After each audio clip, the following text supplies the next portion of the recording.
તો આપણે question number 157 થી શરૂઆત કરશું. ઓલરેડી હમણાં 4 મિનિટનો 157 થી 3 આ બે ક્વેશ્ચન કરેલો વિડીયો મેં શૂટ કરેલો, પણ ભૂલથી ડિલીટ થઈ ગયો, એટલે આ લખેલું તો છે જ એનું, ખાલી હું સમજાવી દઉં. આપણે સીબીએસઈ, પીએમટી, એઆઈપીએમટી ને નીટવાળા જે ક્વેશ્ચન્સ છે સ્પર્ધાત્મક પરીક્ષામાં પૂછાયેલા એમસીક્યુઝ, ત્યાંથી આપણે શરૂઆત કરીએ છીએ. વચ્ચેના જે સ્વાધ્યાયના એના એમસીક્યુઝ છે, ઓલરેડી દાખલાઓ ગણેલા છે, તો એ તો સરે ક્લાસમાં કરાવી દીધેલા છે, એટલે કરવાની જરૂર નથી. તો ક્વેશ્ચન નંબર 157 થી, સંપૂર્ણ સ્થિતિસ્થાપક અથડામણ માટે રેસ્ટિટ્યુશન ગુણાંક, તો સંપૂર્ણ સ્થિતિસ્થાપક સંઘાત માટે રેસ્ટિટ્યુશન ગુણાંક E બરાબર 1 થાય, એટલે આપણો આન્સર આવશે A, E બરાબર 1. પછી એક બીજો ક્વેશ્ચન છે 158. એક રાઇફલમાંથી 1000 મીટર પર સેકન્ડના પ્રારંભિક ઝડપથી છૂટેલી 10 ગ્રામ દળની ગોળી જમીન પર પડે ત્યારે તેનો વેગ 500 મીટર પર સેકન્ડ હોય તો હવાના અવરોધની વિરુદ્ધમાં થતું કાર્ય કેટલું? હવે હવાના અવરોધની વિરુદ્ધમાં થતું કાર્ય W બરાબર ડેલ્ટા K, એટલે K2 - K1, પછી K2 એટલે 1/2 mv2² - 1/2 mv1², એમાં પછી આપણે કિંમત મૂકી દઈએ એટલે જવાબ મળે. તો W બરાબર ડેલ્ટા K એટલે K2 - K1 એટલે 1/2 mv2² - 1/2 mv1², 1/2 m કોમન કાઢી લીધું એટલે v2² - v1². હવે 1/2 દળ આપ્યું છે 10 ગ્રામની ગોળી, એટલે 10 ગુણાકારમાં 10 - 3 ઘાત kg. વેગ 1000 માંથી 500 થાય છે, એટલે અંતિમ વેગ 500, પ્રારંભિક વેગ 1000 મીટર પર સેકન્ડ, એ બેનો વર્ગ. તો 500 નો વર્ગ, 5 નો વર્ગ 25 ને અહીંયા બે 0 છે, તેનો વર્ગ કરીએ તો અહીંયા 4 0 આવે. એવી જ રીતે અહીંયા 10 નો વર્ગ 100 અને પાછળ 4 0. તો આ બેની બાદબાકી -75 અને પાછળ 4 0 આવે, અને આ 10 ના છેદમાં 2 એટલે 5 × 10⁻³ એટલે આ 5 × 10⁻³. આ 10 ની -3 ઘાત અને આ 3 0 કેન્સલ કર્યા, એટલે -750 ગુણાકારમાં 5, તો એ આવશે -3750 જૂલ.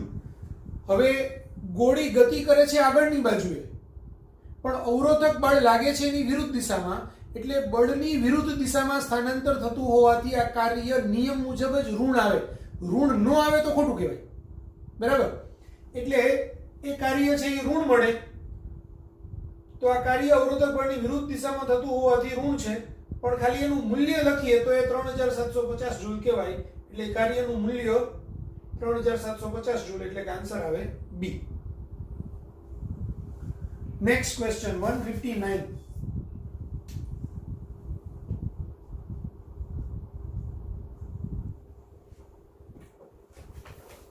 ટુ કિલોવોટ પાવરના પંપ વડે પાવર P બરાબર 2 કિલોવોટ 10 મીટર ઊંચાઈ એટલે h બરાબર 10 મીટર 1 મિનિટમાં એટલે t બરાબર 1 મિનિટ એટલે 60 સેકન્ડ માં ખાલી જગ્યા લીટર પાણી ઉપર ચડાવી શકાય, એટલે કદ ખાલી જગ્યા લીટર. g આપ્યું છે 10 મીટર પર સેકન્ડ સ્ક્વેર. હવે સમજો, આપણને ખબર છે પાવર P બરાબર W/T. W એટલે ગુરુત્વાકર્ષણની વિરુદ્ધ થતું કાર્ય, એટલે mgh/t. હવે m દળ એટલે ઘનતા ગુણાકારમાં કદ ઇન્ટુ gh/t. મારે કદ પૂછ્યું છે, તો v બરાબર pt/ρgh. હવે p એટલે 2 કિલોવોટ, 2 કિલો એટલે 10 ની 3 ઘાત, પછી t ની કિંમત 60 સેકન્ડ, ρ એટલે પાણીની ઘનતા 10 ની 3 ઘાત kg/m³. પાણીની ઘનતા ρ બરાબર 10 ની 3 ઘાત kg/m³.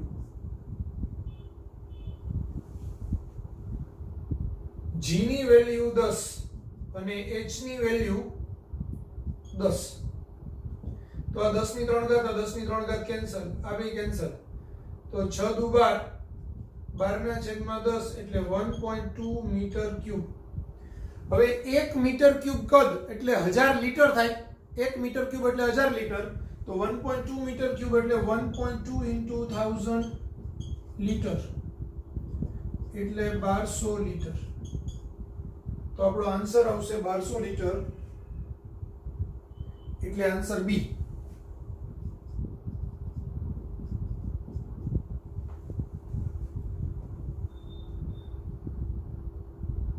ખ્યાલ આવી ગયો?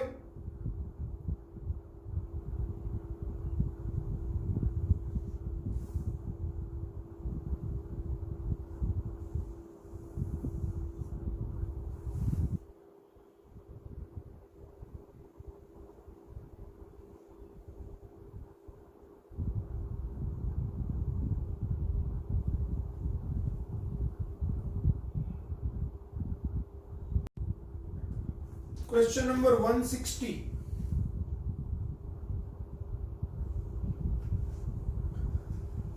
સમાન બે દડાઓ A અને B એકબીજા તરફ અનુક્રમે 0.5 મીટર પર સેકન્ડ અને -3 મીટર પર સેકન્ડના વેગથી ગતિ કરતા હેડ-ઓન સ્થિતિસ્થાપક સંઘાત અનુભવે છે.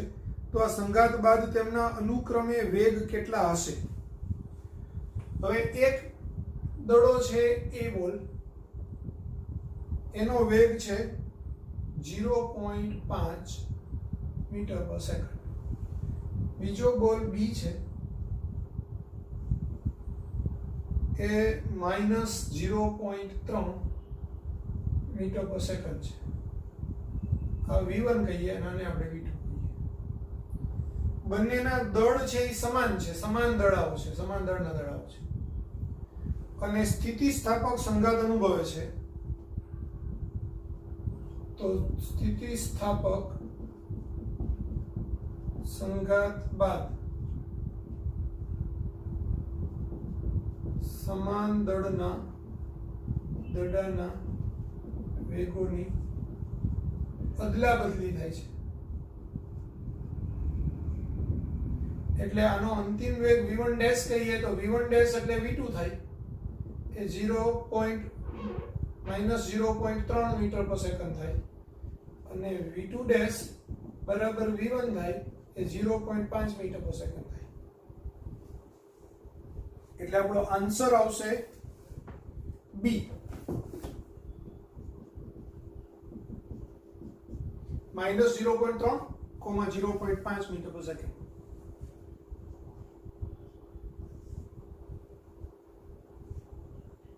એટલે આ દડો છે 0.5 થી આમ જાય છે, અથડાયા પછી આટલા વેગથી રિટર્ન થશે અને આ બોલ છે એ આટલા વેગથી આમ રિટર્ન થશે.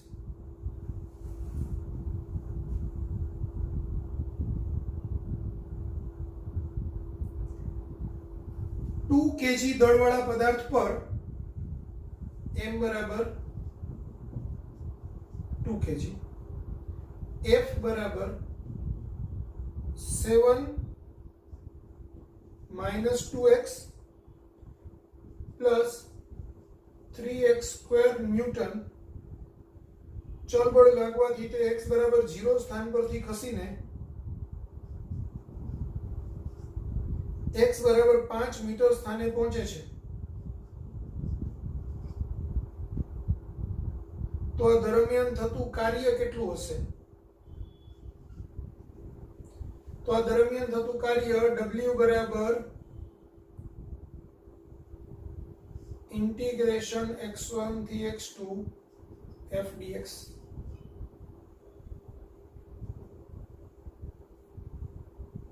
તો આ ઇન્ટિગ્રેશન 0 થી 5,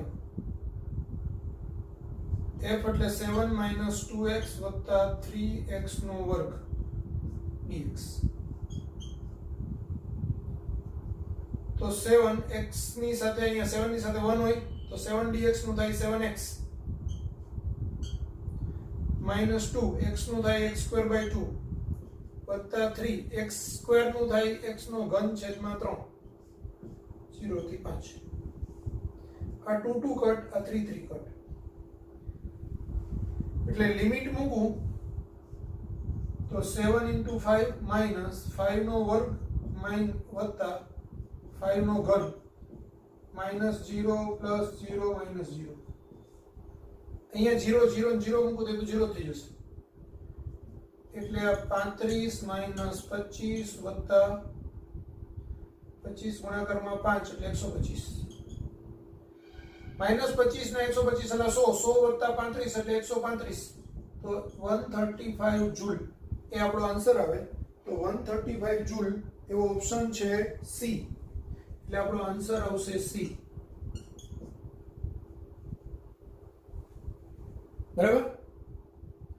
નેક્સ્ટ ક્વેશ્ચન 162.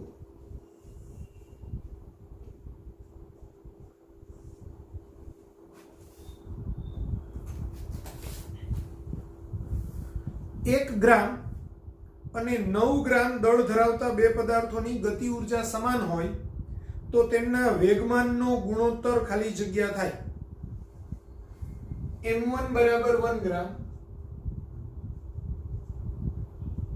m2 બરાબર 9 ગ્રામ. ગતિ ઉર્જા સમાન છે એટલે કે k1 બરાબર k2 બરાબર k સમાન છે.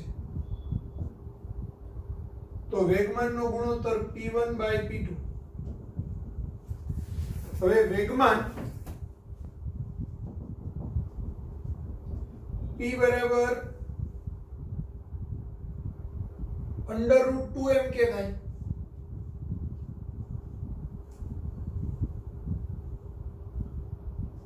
તો p1 બાય p2 બરાબર √2m1k1 છેદમાં 2m2k2. પણ k1 બરાબર k છે એટલે આ k1 ને k2 ઉડી જશે કારણ કે એના બરાબર k છે. આ 2 ઉડી જશે તો √m1 બાય m2 આવે. √m1 બાય m2 એટલે 1/9 એટલે 1/3 ગુણોત્તર આવે. તો 1/3 આન્સર આવશે સી.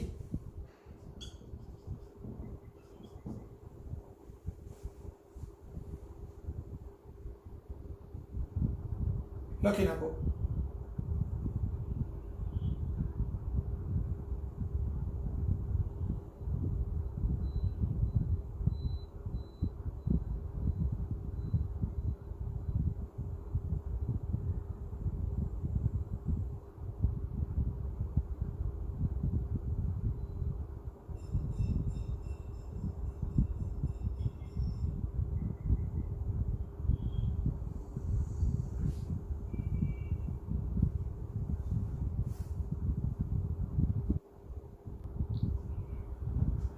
Question number 163.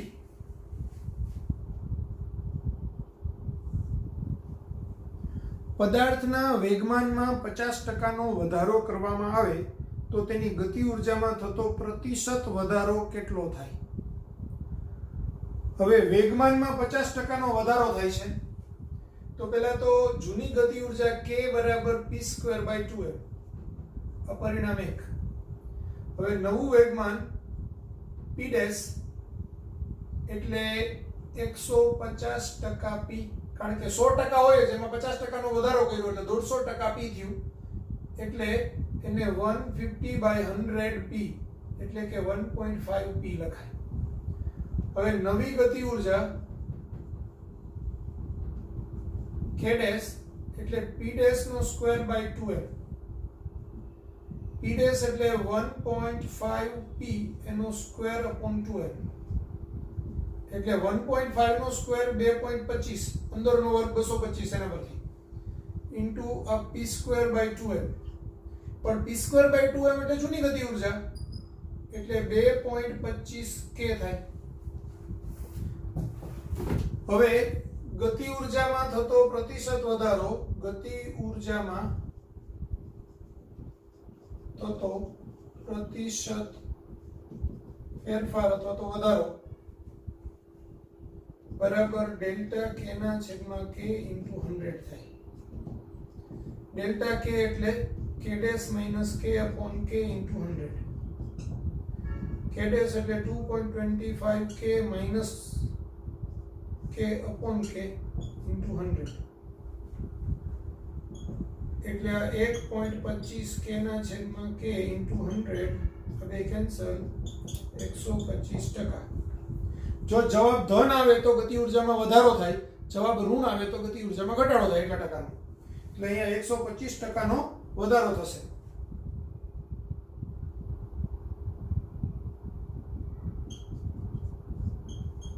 ગતિ ઊર્જામાં 125%નો વધારો થશે. આન્સર આવે સી. નેક્સ્ટ 164 નંબરનો ક્વેશ્ચન.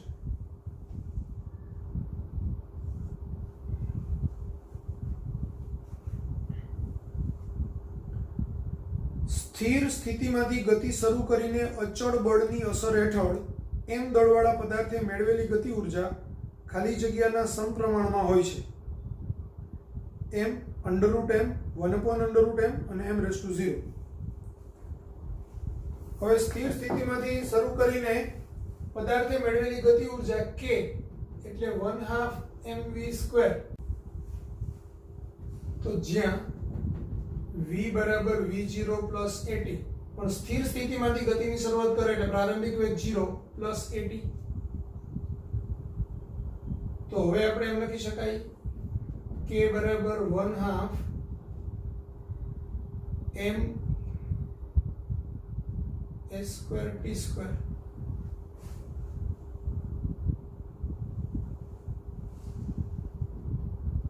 તો 1/2 ma એટલે ma into at², ma એટલે f અને 1/2 at².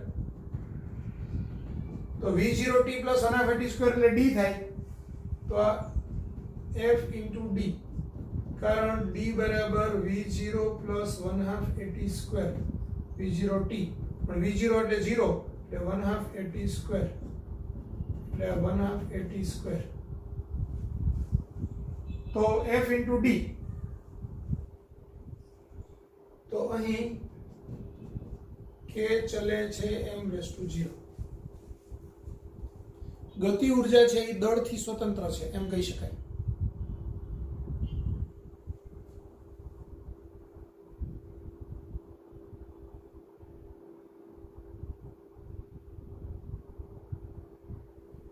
તો આપણો આન્સર આવશે m⁻⁴ d.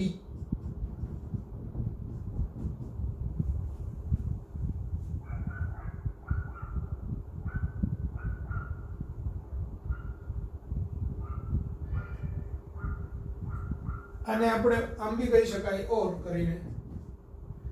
કાર્ય ઊર્જા પ્રમેય મુજબ W બરાબર ડેલ્ટા k, W એટલે f into d અને ડેલ્ટા k એટલે k - 0.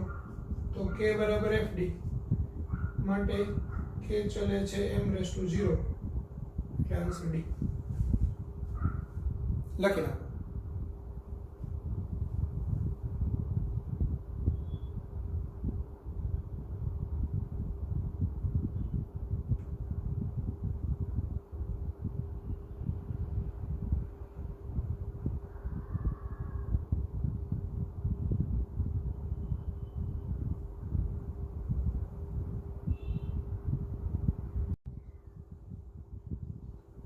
Question number 165.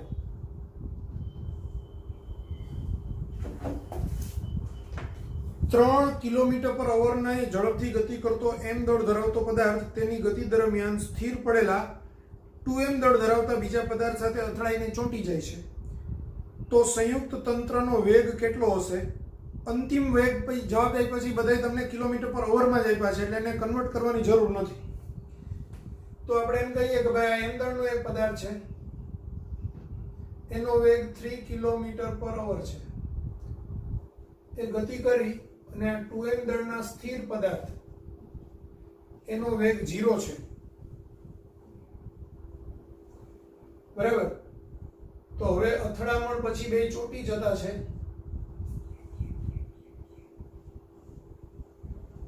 તો આખું તંત્ર કેપિટલ V વેગથી ગતિ કરે છે. તો એનું સંયુક્ત વેગ કેટલો? તો વેગમાન સંરક્ષણના નિયમ મુજબ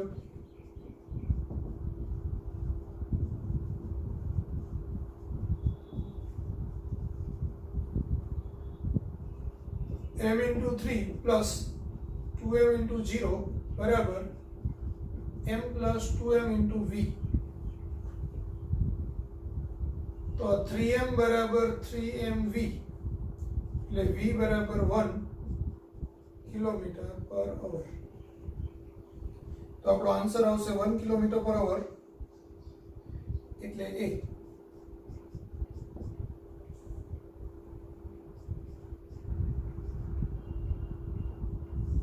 One 36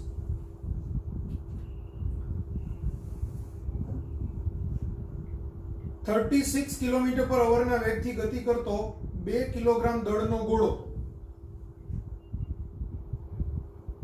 સ્થિર પડેલા બીજા 3 કેજી દળના ગોળા સાથે હેડ-ઓન સંઘાત અનુભવીને બંને ગોળાઓ એક સાથે રહીને ગતિ કરે છે, તો આ સંઘાતને કારણે ગતિ ઉર્જામાં થતો ઘટાડો શોધો. હવે જ્યારે કોઈ એક પદાર્થ ગતિ કરતો કરતો આવે અને બીજા પદાર્થ સાથે અથડાય અને બંને પદાર્થ એકબીજા સાથે ચોંટી જાય અને કોઈ એક કોમન વેગથી ગતિ કરે તો એવા સંઘાતને સંપૂર્ણ અસ્થિતિસ્થાપક સંઘાત કહેવાય.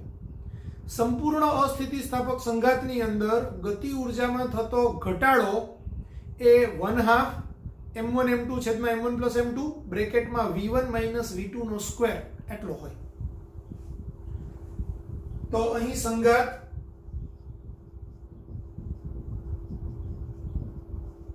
સંપૂર્ણ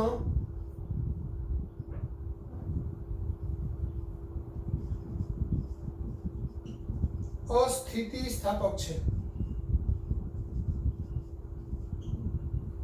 v1 બરાબર 36 કિલોમીટર પર અવર એટલે 36 ગુણાકારમાં 1000 છેદમાં 3600 મીટર પર સેકન્ડ. આ બે કેન્સલ, અહીંયા 100 આવે, આ બે કેન્સલ એટલે 10 મીટર પર સેકન્ડ.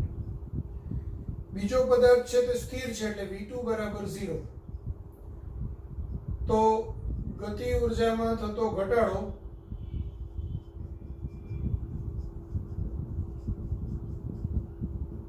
ડેલ્ટા k એટલે 1/2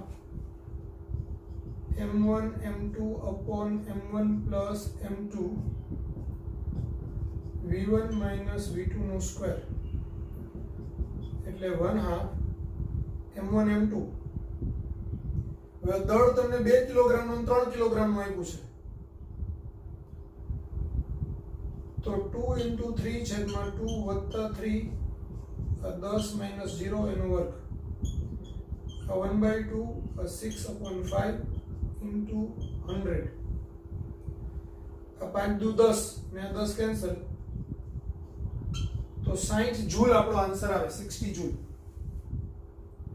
તો 60 જૂલ એવો ઓપ્શન છે બી, એટલે આપણો આન્સર આવશે બી.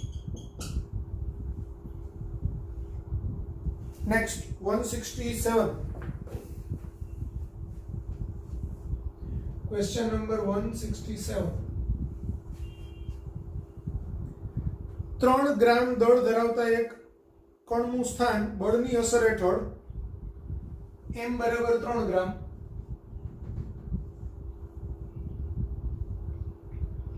x બરાબર 3t minus 4t square plus t નો ઘન સૂત્ર અનુસાર બદલાય છે. જ્યાં x મીટરમાં અને t સેકન્ડમાં છે, તો પ્રથમ 4 સેકન્ડમાં થતું કાર્ય કેટલું થાય? તો પ્રથમ 4 સેકન્ડમાં થતું કાર્ય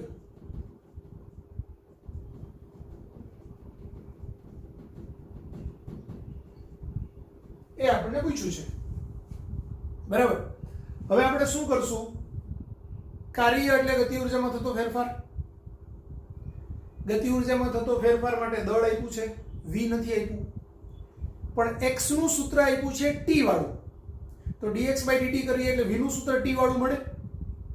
પછી પ્રારંભિક વેગ એટલે t બરાબર 0 સમયનો વેગ ને અંતિમ વેગ એટલે t બરાબર ચોથી સેકન્ડનો વેગ. એના પરથી ગતિ ઉર્જાનો ફેરફાર કરીએ તો w બરાબર ડેલ્ટા k, એના પરથી જવાબ મળે. તો અહીંયા v બરાબર dx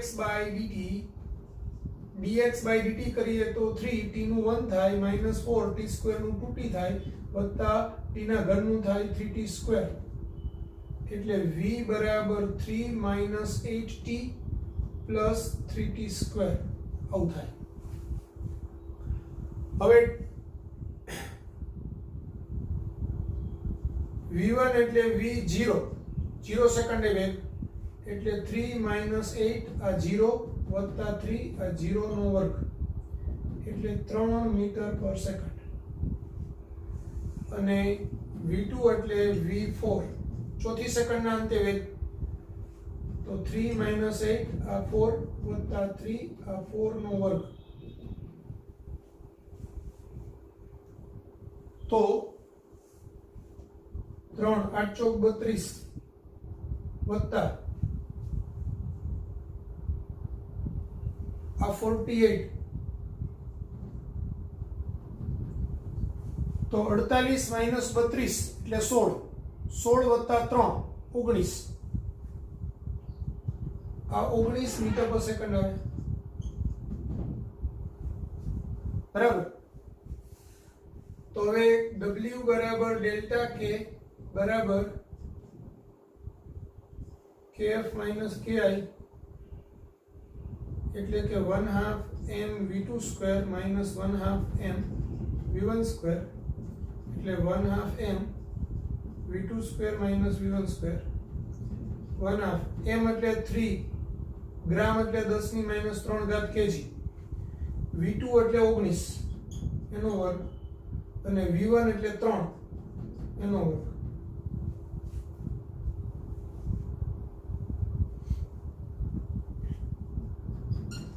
તો 1/2 3 into 10 raised to minus 3 આ બેને આપણે હજુ સરળ કરી નાખવું હોય તો 19 + 3 ને 19 - 3 તો 3/2 10 ની - 3 ઘાત ગુણાકારમાં 19 + 3 એટલે 22 ને 19 - 3 તો 16 તો 16 ગુણાકારમાં 22 16 × 2 = 32 352 એટલે 3/2 ગુણાકારમાં 10 ની - 3 ગુણાકારમાં 352 3 2 વડે ભાગ ચલાવવું 1 15 એટલે 7 6 6 તરી 18 1 7 તરી 21 ને 22 2 3 × 3 ને 2 5 528 ગુણાકારમાં 10 ની - 3 ઘાત જૂલ એટલે 528 મિલી જૂલ થાય.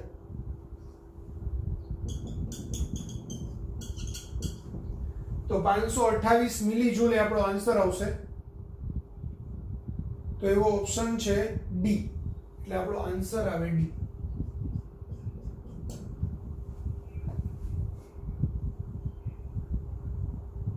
લખી નાખો.